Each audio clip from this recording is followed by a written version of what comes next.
नमस्कार और स्वागत है हमारी आज की खास चर्चा में। आज हम भारतीय राष्ट्रीय आंदोलन के उदय और विकास से जुड़े कुछ स्रोतों की गहराई में उतरेंगे। तो चलिए सीधे मुद्दे पर आते हैं। हमारे सामने जो दस्तावेज हैं वो एक बहुत दिलचस्प कहानी बताते हैं। कहानी शुरू होती है 16वीं सदी से, जब भारत को मतलब सोने की चिड़िया कहा जाता था और उसकी दौलत दुनिया भर के व्यापारियों को अपनी ओर खींच रही थी। इसी होड़ में 31 दिसंबर 1600 को ईस्ट इंडिया कंपनी की स्थापना हुई। जी, और उन्हें भारत के साथ व्यापार करने का एकाधिकार मिला। हाँ, लेकिन कहानी में असली मोड़ तब आता है जब ये कंपनी मतलब सिर्फ मुनाफा कमाने वाली एक संस्था से बदलकर एक राजनीतिक ताकत बन जाती है। अच्छा। 1750 के बाद इन्होंने यहाँ की रियासतों के झगड़ों में दखल देना शुरू किया और देखते ही देखते लगभग 100 साल में 1850 तक भारत के एक बहुत बड़े हिस्से पर इनका कब्जा हो गया। तो आज हमारा मकसद यही समझना है कि एक व्यापारिक कंपनी के लालच और शोषण के खिलाफ जो गुस्सा धीरे धीरे पनप रहा था, वो एक संगठित, एक देशव्यापी आज़ादी की लड़ाई में कैसे तब्दील हो गया। हम उन वजहों, बड़ी घटनाओं और अलग-अलग विचारधाराओं को खंगालेंगे जिन्होंने इस आंदोलन को शक्ल दी। तो फिर शुरुआत उस पहली बड़ी चिंगारी से करते हैं, 1857 का संग्राम। इसे अक्सर किताबों में सिर्फ एक सैनिक विद्रोह बता दिया जाता है, लेकिन ये उससे कहीं ज्यादा था, है ना? बिल्कुल, चर्बी वाले कारतूस तो सिर्फ वो चिंगारी थी जिसने बारूद के ढेर में आग लगा दी। वो बारूद पिछले 100 सालों से जमा हो रहा था। इसके पीछे कई परतें थीं। राजनीतिक तौर पर देखें तो लॉर्ड डलहौजी की हड़प नीति थी। हाँ, डॉक्ट्रिन ऑफ लैप्स। जी, जिसके तहत वो किसी भी बहाने से रियासतों को ब्रिटिश राज में मिला रहे थे। इससे राजा महाराजाओं में जबरदस्त गुस्सा था। और आम लोगों में उनके लिए क्या वजह थी? आम लोगों के लिए सामाजिक और धार्मिक वजहें बहुत बड़ी थीं। अंग्रेजों ने सती प्रथा जैसी कुरीतियों को बंद करने के कानून तो बनाए, पर बहुत से भारतीयों को लगा कि ये लोग हमारे धर्म और समाज में दखल दे रहे हैं। अच्छा। ऊपर से ईसाई मिशनरियों के धर्मांतरण के प्रयासों ने इस डर को और बढ़ा दिया। और इन सब से ऊपर था आर्थिक शोषण। सही। अंग्रेजों की नीतियों ने भारत के किसानों, कारीगरों, व्यापारियों मतलब हर किसी की कमर तोड़ दी थी। एक तरह से पूरा देश ही घुटन महसूस कर रहा था। तो ये विद्रोह एक तरह से कुचल दिया गया, लेकिन कहते हैं ना कि कभी-कभी हार में ही एक तरह से जीत की नींव छुपी होती है। बिल्कुल। भले ये सैन्य रूप से असफल रहा, इसने भारत के भविष्य पर एक ऐसा असर डाला जो शायद उस जीत से भी बड़ा था। हाँ। आपने बिल्कुल सही कहा। हाँ। विफलता के कारण तो साफ थे। एक केंद्रीय नेतृत्व की कमी थी, हथियार पुराने थे और पूरा देश एक साथ नहीं लड़ रहा था। लेकिन इसका नतीजा बहुत गहरा था। अंग्रेजों ने इस विद्रोह को जिस बेरहमी से कुचला, उसने दोनों कौमों के बीच नफरत की एक ऐसी दीवार खड़ी कर दी जो फिर कभी पूरी तरह नहीं गिर सकी। एक अंग्रेज सर वासिन डिल्के ने खुद लिखा है, निर्दोष ग्रामीणों का वो कत्लेआम किया गया कि मोहम्मद तुगलक भी उससे शर्मा जाएगा।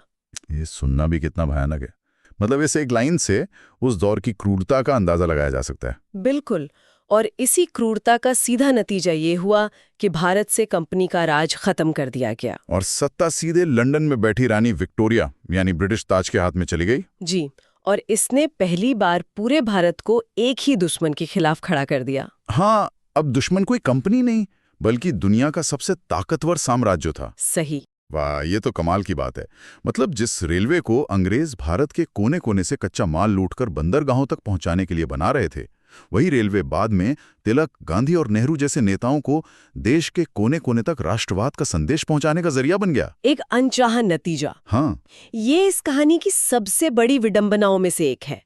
अंग्रेजों ने अपने फायदे के लिए पूरे देश में एक जैसे कानून, एक जैसी प्रशासनिक व्यवस्था और डाकतार की व्यवस्था बनाई। नतीजा ये हुआ कि एक कश्मीरी और एक तमिल पहली बार ये महसूस करने लगे कि अरे हम तो एक ही शासन के अधीन हैं और हमारी समस्या एक जैसी हैं। सही बात है। पंडित नेहरू ने इसी पर कहा था, ब्रिटिश शासन द्वारा स्थापित भारत की राजनीतिक एकता सामान्य अधीनता की एकता थी, लेकिन उसने सामान्य राष्ट्रीयता की एकता को जन्म दिया। लेकिन सिर्फ एक जैसा दुखड़ा होने से तो राष्ट्र नहीं बनता, है ना? एक स्वाभिमान, एक गौरव की भावना भी तो चाहिए। वो कहाँ से आई? वो आई 19वीं सदी के सामाजिक और धार्मिक पुनर्जागरण से। अच्छा। राजा राम मोहन राय के ब्रह्म समाज, स्वामी विवेकानंद के रामकृष्ण मिशन और खास तौर पर स्वामी दयानंद सरस्वती के आर्य समाज ने भारतीयों को उनके गौरवशाली अतीत की याद दिलाई।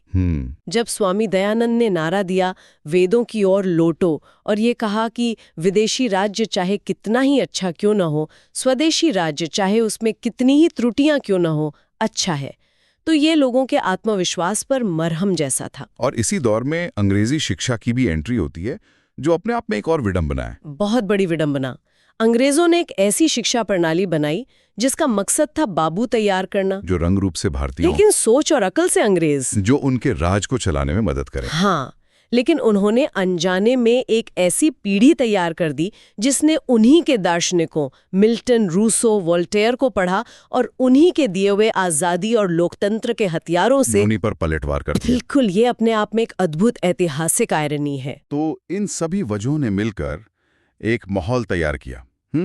और इसी माहौल में 1885 में भारतीय राष्ट्रीय कांग्रेस की स्थापना हुई। लेकिन जैसा कि स्रोतों से पता चलता है, कांग्रेस के शुरुआती दिनों की सोच और बाद के आंदोलन की सोच में जमीन आसमान का फर्क था। बिल्कुल, हम इस आंदोलन को मोटे तौर पर 3 चरणों में बांट सकते हैं। पहला था उदारवादी युग 1885 से 1905 तक। इस दौर के नेता जैसे दादा भाई नौरोजी, फिरोज शाह मेहता, ये सब पढ़े लिखे थे और काफी हद तक अंग्रेजी व्यवस्था से प्रभावित थे। अच्छा। उनका मानना था कि अंग्रेज स्वभाव से न्याय पसंद लोग हैं, बस उन्हें हमारी समस्याओं की ठीक से जानकारी नहीं है। तो इनका काम करने का तरीका क्या था? आज की भाषा में कहें तो ये लोग याचिकाएं दायर करते थे, ज्ञापन भेजते थे। हाँ, पिटिशंस, मेमोज और अपने कुछ लोगों को लंदन भेजकर अपनी बात रखने की कोशिश करते थे, सब कुछ कायदे कानून के दायरे में। हाँ, इसीलिए इनके आलोचक इनके तरीकों को राजनैतिक भिक्षावृत्ति या पॉलिटिकल मेंडिकेंसी कहते थे। अच्छा। दादा भाई नौरोजी ने तो एक अधिवेशन में यहाँ तक कह दिया था, चलिए हम मर्दों की तरह साफ साफ ये ऐलान कर दें कि हम ब्रिटिश राज के प्रति पूरी तरह से वफादार हैं। मतलब उनका लक्ष्य आजादी नहीं बल्कि ब्रिटिश राज के अंदर रहते हुए कुछ सुधार हासिल करना था। बिल्कुल। लेकिन क्या हम आज के नजरिए से उन्हें ज्यादा सख्ती से नहीं आंकड़े? मतलब उस वक्त जब राष्ट्रवाद की भावना नई थी और सामने दुनिया का सबसे बड़ा साम्राज्य खड़ा हो, तो क्या उनके पास इसके अलावा कोई और रास्ता था? ये एक बहुत अच्छा सवाल है और कई इतिहासकार ये मानते भी हैं कि उन शुरुआती नेताओं ने ही आंदोलन की नींव रखी। सही। लेकिन समस्या ये थी कि उनकी इस भिक्षावृत्ति से 20 सालों में हासिल कुछ खास हुआ नहीं और इसी बीच लॉर्ड कर्जन ने 1905 में बंगाल का विभाजन कर दिया। इसे एक घटना ने आग में घी का काम किया। बिल्कुल, और युवाओं का उदारवादी तरीकों से भरोसा उठ गया। यही से दूसरे चरण की शुरुआत होती है, उग्रवादी युग 1906 से 1919 तक, जिसका नेतृत्व लाल बालपाल, हाँ, लाला लाजपत राय, बाल गंगाधर तिलक और विपिन चंद्र पाल के हाथ में था। और इनकी सोच तो उदारवादियों से बिल्कुल अलग थी। 180 डिग्री अलग। इनका साफ मानना था कि अंग्रेज और भारतीयों के हित एक दूसरे के खिलाफ है। वो यहाँ हमारा भला करने नहीं, हमें लूटने आए हैं। तो गिड़गिड़ाने से कुछ नहीं होगा, लड़ना होगा, संघर्ष करना होगा। और इसी सोच को बाल गंगाधर तिलक ने एक अमर नारे में बदल दिया, स्वतंत्रता मेरा जन्मसिद्ध अधिकार है और मैं इसे लेकर रहूंगा। जी। और इसी सोच के टकराव का नतीजा था 1907 का सूरत अधिवेशन, जहां कांग्रेस 2 टुकड़ों में बंट गई। बिल्कुल, नरम दल और गरम दल। ये वैचारिक मतभेद इतना बढ़ गया कि कांग्रेस में विभाजन हो गया, जिसने कुछ समय के लिए आंदोलन को कमजोर भी किया। लेकिन इसने ये साफ कर दिया कि अब देश का युवा वर्ग सिर्फ याचिकाओं से संतुष्ट होने वाला नहीं था। और फिर मंच पर एक ऐसे व्यक्ति का आगमन होता है जो भारतीय राजनीति और आजादी की लड़ाई का पूरा नक्शा ही बदल देता है, महात्मा गांधी। हाँ। 1920 से लेकर 1947 तक का तीसरा और आखिरी दौर वो गांधी युग कहलाता है। गांधी जी का सबसे बड़ा योगदान ये था कि उन्होंने आजादी की लड़ाई को कुछ पढ़े लिखे लोगों के बंद कमरों से निकालकर देश के करोड़ों किसानों, मजदूरों और महिलाओं तक पहुंचा दिया। बिल्कुल, उन्होंने सत्याग्रह और अहिंसा के रूप में आम आदमी को संघर्ष का एक नया हथियार दिया। और उनका पहला बड़ा देशव्यापी आंदोलन था असहयोग आंदोलन 1920 का। हाँ, जिसके पीछे रॉलेट एक्ट जैसा काला कानून और जलियांवाला बाग का बर्बर हत्याकांड जैसे बड़े कारण थे। गांधी जी ने लोगों से अपील की कि वो सरकार से हर तरह का सहयोग बंद कर दें। जी। सरकारी नौकरियां, स्कूल, कॉलेज, अदालतें सब कुछ छोड़ दें। और सबसे बड़ी बात, विदेशी माल का बहिष्कार करें। जी, इस बहिष्कार का एक बड़ा आर्थिक असर भी हुआ, जिसने अस्थायी तौर पर ही सही भारतीय उद्योगों को एक नई जान दी। लेकिन जब ये आंदोलन अपने चरम पर था, तब चौरी चौरा में एक हिंसक घटना हुई और गांधी जी ने पूरा आंदोलन वापस ले लिया। ये फैसला तो बहुत विवादास्पद रहा होगा। चंद्र बोस तक कई बड़े नेताओं ने इस फैसले की कड़ी आलोचना की। उन्हें लगा कि एक जगह हुई हिंसा की सजा पूरे देश को क्यों दी जा रही है। लेकिन गांधी जी अपने अहिंसा के सिद्धांत पर अडिग थे। तो इस घटना के बाद कुछ सालों के लिए आंदोलन में एक ठहराव सा आ गया। हाँ, तो इस ठहराव के बाद आंदोलन दोबारा कैसे खड़ा हुआ? अगला बड़ा कदम क्या था? अगला बड़ा पड़ाव आया 1930 में, सविनय अवज्ञा आंदोलन के रूप में। अच्छा। इससे ठीक पहले 1929 के लाहौर अधिवेशन में कांग्रेस ने एक बहुत बड़ा ऐलान किया था।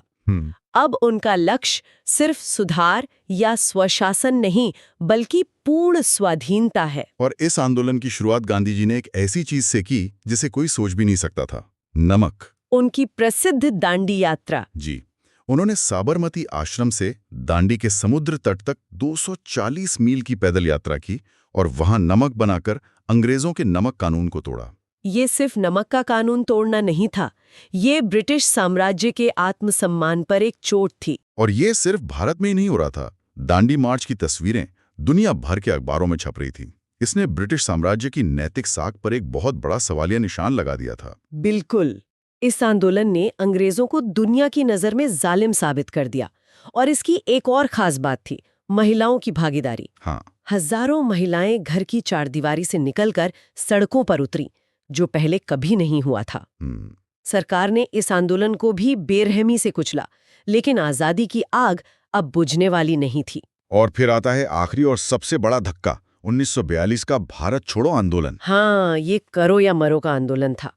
दूसरा विश्व युद्ध चल रहा था। क्रिप्स मिशन की असफलता से ये साफ हो गया था कि अंग्रेज सत्ता छोड़ने को तैयार नहीं है। और पूरब से जापानी हमले का खतरा बढ़ रहा था। जी, ऐसे में गांधी जी ने अपना सबसे प्रसिद्ध नारा दिया, करो या मरो। उन्होंने कहा कि हम या तो भारत को आजाद कराएंगे या इस कोशिश में अपनी जान दे देंगे। हाँ, लेकिन 9 अगस्त की सुबह ही गांधी जी समेत सभी बड़े नेताओं को गिरफ्तार कर लिया गया।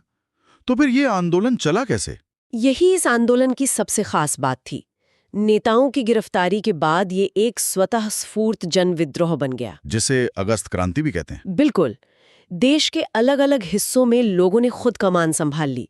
कई जगहों पर जैसे बलिया और सतारा में लोगों ने अंग्रेजी हुकूमत को उखाड़ फेंका और अपनी समानांतर सरकारें तक बना ली। अच्छा। इस आंदोलन ने ब्रिटिश सरकार को यह साफ संदेश दे दिया कि अब भारत पर राज करना मुमकिन नहीं है। तो अगर हम इस पूरी चर्चा को समेटें तो ये एक अविश्वसनीय यात्रा है।